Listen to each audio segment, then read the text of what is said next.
నమస్తే, welcome to straight point. మన దేశంలో రాను రాను ఇంధనం ధరలు పెరిగిపోతున్నాయి. ఇంధనానికి మరో ప్రత్యామ్నాయం విద్యుత్. ఈ విద్యుత్ ఛార్జీలు కూడా ఇప్పుడిప్పుడే క్రమేపీ పెరగడం మొదలయ్యాయి. వీటన్నింటికి కేంద్ర సర్కార్ నెమ్మదిగా ఫుల్ స్టాప్ పెట్టనుంది. అందుకే సౌర విద్యుత్ ఉత్పత్తి కోసం అడుగులు వేస్తోంది.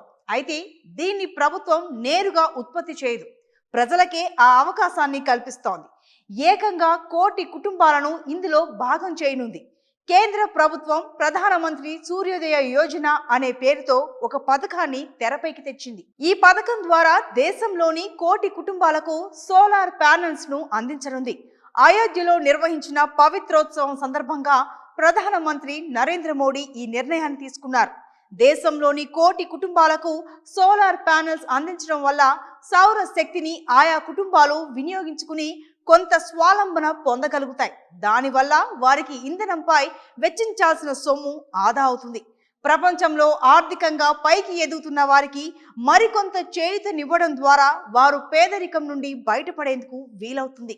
అందుకే కేంద్రం ఈ నిర్ణయం తీసుకున్నట్టు తెలుస్తోంది. ఇక ప్రధానమంత్రి సూర్యోదయ యోజన పథకం ద్వారా ఆయా కుటుంబాల వారికి విద్యుత్ బిల్లు ఆదా అవుతుంది.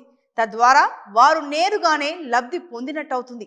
అందుకే ఈ పథకంపై ప్రధాని నరేంద్ర మోడీ ప్రత్యేక దృష్టి పెట్టారు. ఈ రూఫ్ టాప్ ఇన్స్టాలేషన్ ను ఎంకరేజ్ చేయడం వల్ల చాలా మంది లబ్ధి పొందేందుకు వీలవుతుంది.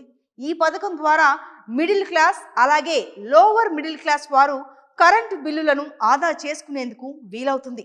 దీనివల్ల వారికి కొంత మొత్తం మిగిలినట్లవుతుంది. దేశవ్యాప్తంగా ఈ రూఫ్ టాప్ సోలార్ సిస్టమ్ను ఉపయోగించుకునే విధంగా ఎక్కువ మందిని ప్రోత్సహించాలని ప్రధానమంత్రి అధికార యంత్రాంగాన్ని ఆదేశించారు.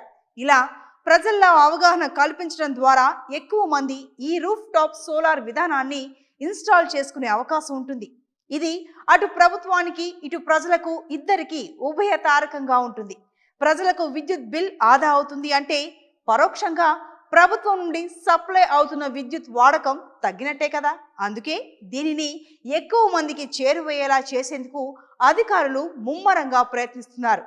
ఎక్కువ మందిలో ఉన్న సందేహం ఏమిటంటే ఈ రూఫ్ టాప్ సోలార్ సిస్టమ్ను మన ఇంటిపై బిగించుకోవాలంటే ఎంత ఖర్చు అవుతుంది, ప్రభుత్వం ఎంత మేర సబ్సిడీ ఇస్తుంది, లేక ఇది పూర్తిగా ఉచితమా అని డౌట్స్ వస్తుంటాయి.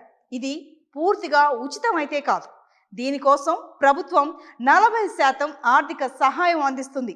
60% ఖర్చు మనం పెట్టుకుని పథకాన్ని అందిపుచ్చుకోవచ్చు.